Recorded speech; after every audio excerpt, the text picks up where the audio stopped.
काश अनपढ़ ही होता।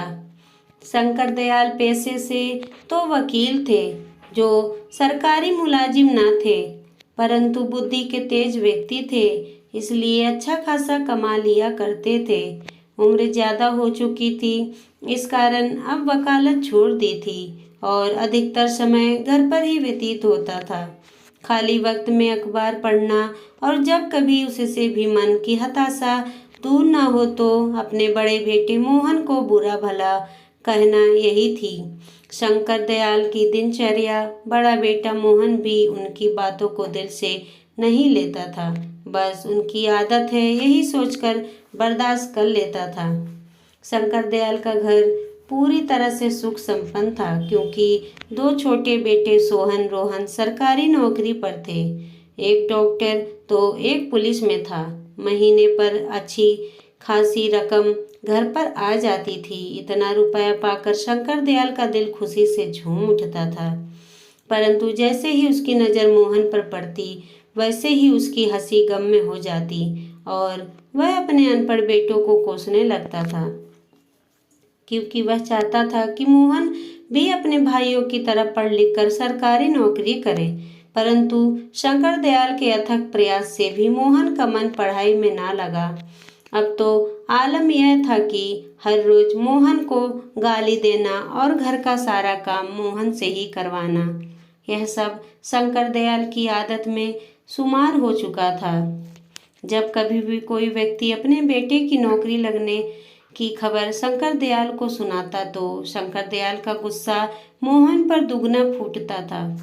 मोहन की अब यही दिनचर्या बन चुकी थी कि खेत से चारा काट कर लाना और मशीन से काट कर जानवरों को डालना और घर का खाना भी बनाना और शाम को शंकर दयाल के पैर दबाना। इतना करने के बावजूद भी उसे इनाम में गालियां मिलती थी, परंतु फिर भी उसके मुंह से कभी भी शंकर दयाल के खिलाफ एक शब्द नहीं निकलता।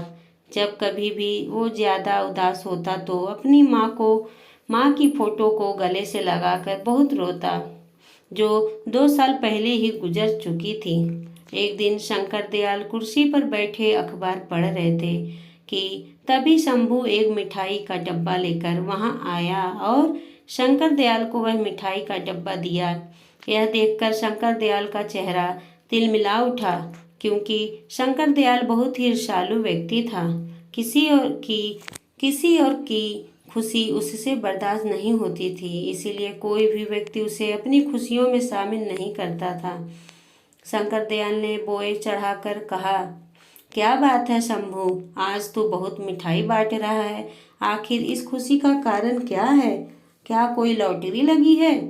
शंभू ने प्रति उत्तर में कहा, बात यह है कि भैया, आज मेरे बेटे की पुलिस में नौकरी लग गई है। शंकर दयाल ने शंभू को अचरज भरी निगाहों से देखते हुए पूछा, क्या क्या कह रहे हो? तुम्हारे बेटे की नौकरी लग गई है? वही बेटा जो 12वीं में लुढ़कते लुढ़कते बचा, वो आज पुलिस वाला बन गया है? अरे, हमें तो विश्वास ही नहीं होता है कि उसकी भी नौकरी लग सकती है। शंभू ने नर्म भाव से कहा, हाँ भैया, उसकी ही नौकरी लगी है, बस सब ऊपर वाले की कृपा है। आज मेरा बेटा पुलिस वाला बन गया है, इसी खुशी में आज हम लड्डू बांट रहे हैं। तब तक मोहन भी वहां आ चुका था। शंभू ने मोहन को देखकर डब्बे में से एक लड्डू निकालकर मोहन को देते हुए कहा, बेटा, आज बड़ी खुशी की बात है, तुम्हारा दोस्त रवि आज पुलिस वाला बन गया है। यह सुनकर मोहन खुशी से झूम उठा और खुश होकर शंभू से पूछा, क्या काका, सच में मेरा दोस्त पुलिस वाला बन गया है? तभी शंकर दयाल ने मोहन को घूर कर देखा तो मोहन झटापट कर एक कोने में खड़ा हो गया। शंकर दयाल ने आंखें गुरजे कर मोहन की तरफ देखते हुए कहा, देख ले, एक वो है जो पुलिस में लग गया और एक तू जो भैंसे चराता है। अरे, कितनी बार तो इसको समझाया कि पढ़ ले, तूने मेरी हरगिज ना मानी। अरे, तू तो बस इस धरती के लिए बोझ है, इससे ज्यादा और कुछ नहीं, समझा? शंभू को यह देखकर मोहन पर तरस आ गया। उसने नरम स्वर में शंकर दयाल से कहा, अरे भैया, क्यों बुरा भला कह रहे हो? मोहन को अरे उसका मन पढ़ाई में नहीं लगता तो नहीं लगा। इस तरह आप इसे बुरा भला क्यों कहते हो? अगर आप मेरी मानो तो आपने मोहन की शादी करा दो। घर में दो बहुएं आएंगी तो आपका भी ख्याल रखेंगी और मोहन का भी ख्याल रखेगी। शंकर दयाल ने मोहन की तरफ देखा और फिर शंभू से कहा, अरे इसे अभागे को कौन ब्याहेगा? अपनी बेटी। इसे से शादी करने से पहले वो अपनी बेटी को जहर न दे दे। शंभू ने प्रत्युत्तर में कहा, अरे क्यों नहीं, हमारे साले की बिटिया है रज्जो। आप अगर राजी हो जाओ तो रिश्ते की बात चलाएं।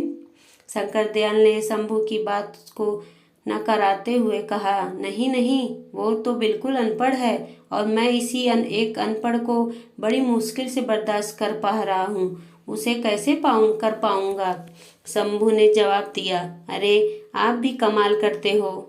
अब मोहन जितना पढ़ा लिखा है उतना ही पढ़ी लिखी बिटिया मिलेगी। मेरी मानो तो फिर एक बार सोच लो। बिटिया बहुत कमरी है, घर का सारा काम अकेले ही कर लेगी। शंकर दयाल ने कहा, अरे ऐसे तो इसका ब्याह कब का हो चुका होता। अरे हम अपने घर में अनपढ़ लोगों को तो बिल्कुल भी नहीं बर्दाश्त कर पाएंगे। और तुम इसकी चिंता छोड़ो, ये तो है ही धरती का बोझ, पड़ा पड़ा खाता रहता। कभी कभी तो हमें लगता है काश ये हुआ ही ना होता तो मेरे दिल को बड़ी तसल्ली मिल जाती। शंभू ने शंकर दयाल को समझाते हुए कहा, ऐसा मत बोलो, लड़का सयाना हो चुका है, कहीं आपकी बातों में आकर कुछ उल्टा सीधा कर लिया तो। शंकर ने जवाब दिया, अरे कर ले जाके, तो क्या फर्क पड़ता? हम पर अरे हमारे तो दो दो पट्टे कमा रहे हैं। अरे कल मरे तो आज मरे, कम से कम धरती का बोझ तो कम हो जाएगा। शंकर दयाल की एक एक बात मोहन को अंदर तक तोड़ रही थी। आज उसकी हिम्मत जवाब दे चुकी थी। आज उसने अपने जीवन को खत्म करने का अंतिम निर्णय ले लिया था। आज उसने एक बड़ी सी रस्सी ले और चारा लेने के बहाने से घर से निकल गया और खेत पर खड़े होकर नीम के पेड़ पर उसने फांसी लगा ली। जब रात अधिक हो गई और मोहन घर वापस नहीं आ लौटा तो शंकर दयाल ने आस पड़ोस में किया। पता करने पर पता चला कि वह खेत से चारा लेकर वापस ही नहीं आया था। अब शंकर दयाल खेत पर गए। वहां वह नीम के पेड़ की तरफ देखकर रस सम रह गए, क्योंकि नीम के पेड़ पर मोहन की लाश झूल रही थी। गांव के लोगों की भीड़ एकत्रित हो गई थी और वहां उपस्थित लोगों ने मोहन की लाश को नीम के पेड़ से उतारा और उसका क्रियाक्रम, परंतु इतना कुछ होने के बावजूद शंकर दयाल पर उसका कोई प्रभाव नहीं पड़ा। वह पहले की तरह भी जिंदगी जीने लगा। वक्त धीरे धीरे गुजरता गया। अब उसके दोनों बेटों की शादी हो चुकी थी। जो बेटा डॉक्टर था उसकी पत्नी भी डॉक्टर, और जो बेटा पुलिस था उसकी पत्नी भी पुलिस वाली। समय के साथ शंकर दयाल की उम्र काफी ढल चुकी थी। उसके हाथ पैर उसका साथ नहीं देते थे, फिर भी कोई काम करने पर उसकी हाफी फूल जाती। बड़े बेटे ने शहर में एक अस्पताल खोल लिया और दोनों मियाँ बीबी शहर में रहने लगे। कुछ दिनों बाद छोटे बेटे की पोस्टिंग दूसरे शहर में हो गई तो उसने अपनी पत्नी की भी पोस्टिंग उसी शहर में करवा ली। अब दोनों ही मियाँ बीबी जाने की तैयारी में जुट गए। तभी शंकर दयाल वहां आकर के अपने छोटे बेटे रोहन से कहा, बेटा, बड़े बेटे और बहू तो हमें छोड़कर चले गए, अब तुम लोग भी जा रहे हो, अब हम अकेले यहाँ कैसे रहेंगे? बेटा, ऐसे करो, हमें भी अपने साथ लेते चलो। रोहन ने प्रत्युत्तर में कहा, बापू, आप जानते हो शहर का वास्ता है, अभी लोग खुद किराए पर रह रहे हैं और आप को कैसे रखेंगे? वैसे भी बापू, हमारे पास ये इतना बड़ा घर इसके किसके हवाले छोड़कर जाएंगे? शंकर दयाल ने निवेदन किया, बेटा, इतने बड़े घर में मैं अकेला रहकर क्या करूँगा? अरे मुझे से तो कुछ किया भी नहीं जाता है, मेरी देखभाल कौन करेगा? रोहन ने शंकर दयाल को समझाते हुए कहा, बापू, आप चिंता मत करो, मैं इसी घर में को बेचकर शहर में एक नया घर ले लेंगे। बस वहाँ ये घर बेचेंगे और वहाँ नया घर खरीद लेंगे। हाँ, बापू, ये ही 2-4 दिन में सेठ इस घर को खरीदने आएगा। आप घर के कागजात पर साइन कर लेना और सेठ से 3 लाख रुपए भी ले लेना और शहर चले आना। और जब शहर पहुंच जाओ तो ये रहा मेरा नंबर, हमें कॉल कर देना, मैं तुम्हें लेने आ जाऊंगा। आप चिंता मत करो, बस 2-4 दिन की बात है। और फिर रोहन शंकर दयाल को अपने गले से लगाता हुआ है और उनके पैर छूकर वहां से चला जाता है। आज इतने बड़े घर में शंकर दयाल अकेला था। जब उसे भूख लगी तो उसने रोटी बनाने के लिए आटा गूंथा। बूढ़े हाथों में इतनी जान कहाँ थी कि जो आटा भी सही से गूंथा जाए। आज उसे अपने बड़े बेटे मोहन की याद आ रही थी। यादों का सैलाब जब ज्यादा हो गया तो उसे अपनी आंखों के सामने मोहन का अक्स नजर आने लगा। वो मोहन का आटा गूंथना और रोटी बनाना, एक एक करके सभी दृश्य उसके आंखों में तैरने लगे। उसकी बूढ़ी आंखों में आज आंसू छलक उठे और मन से सिर्फ एक ही आवाज निकल रही थी कि काश आज मेरा अनपढ़ बेटा ही होता, तो उसकी शादी होती और एक अनपढ़ बहू इस घर में आती। कम से कम वो हमारे घर में तो रहती और खाना बनाती। मोहन मेरा घर का सारा काम करता और मैं पहले की तरह ही कुर्सी डालकर बैठे अखबार पढ़ता। परंतु अब सपनों को देखने से होने वाला क्या है। जो कुछ उसने किया आज वो उसके सामने था। 2-4 दिन यूं ही गुजर गए और वो दिन भी आ गया जिस दिन सेठ ने रुपए देने के लिए कहा था। सेठ ने घर के कागज पर साइन कर दिए और शंकर दयाल को 3 लाख रुपए दे दिए। रुपए मिलते ही शंकर दयाल शहर जाने की तैयारी कर ली और शंकर दयाल ने रोहन को फोन करके सब बता दिया कि वो बस स्टैंड पर उसका इंतजार करेंगे। कहे मुताबिक शंकर दयाल वहां पहुंच गए और बैठकर रोहन का इंतजार करने लगे। तभी वहां रोहन आ गया और शंकर दयाल के पास आकर कहा, बापू आप कैसे पैसे लाए हो ना, मुझे दे दो। वो जो मैंने नया घर खरीदा है उसका मालिक अभी रुपए मांग रहा है। अगर मैंने उसे अभी रुपए नहीं दिए तो वो अपना घर किसी और को बेच देगा।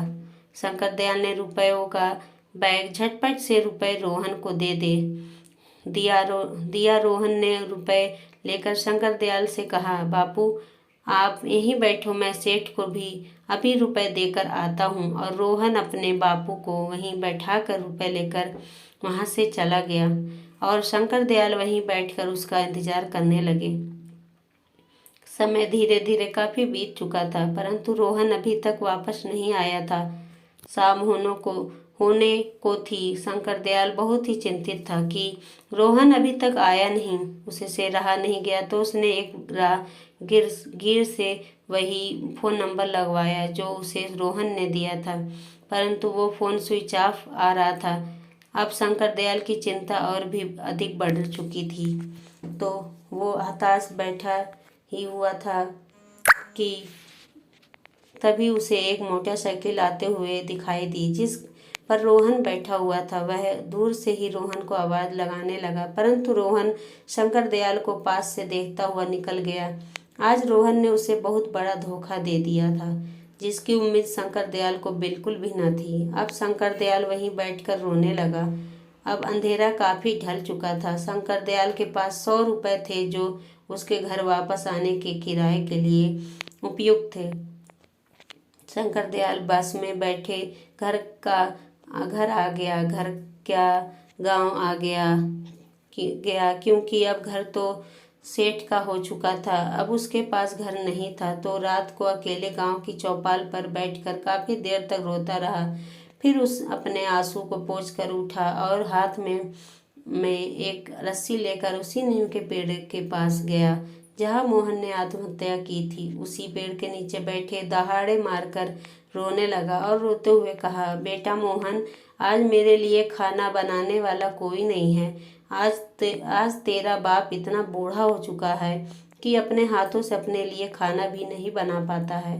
आज बहुत अरसे हो गए हैं तेरे हाथ का खाना खाए। आज फिर से तेरा बाप तेरे हाथ का खाना खाना चाहता है, खिलाएगा ना बेटा? आज तेरा बाप तेरे घर खाना खाने आ रहा है। तू अपने इस अभागे बाप को अपने घर में स्वीकार करेगा ना, कहीं आप अपने भाइयों की तरह मुझे निकाल मत देना। इतना कहते कहते वह फूट फूट कर रोने लगा और अंत में उसी नीम के पेड़ पर रस्सी लगाकर फांसी लगा ली। 5-6 मिनट तक वह फड़फड़ाया और फिर एकदम शांत पड़ गया। उसकी गर्दन नीचे को लटक गई और वह अंतिम धाम को चला गया। आज का वीडियो अगर अच्छा लगा तो कमेंट में ज़रूर बताएं। वीडियो को लाइक करें और अपने दोस्तों रिश्तेदारों में शेयर कीजिए। देखते रहिए सुषमा मोटिवेशनल स्टोरी। धन्यवाद।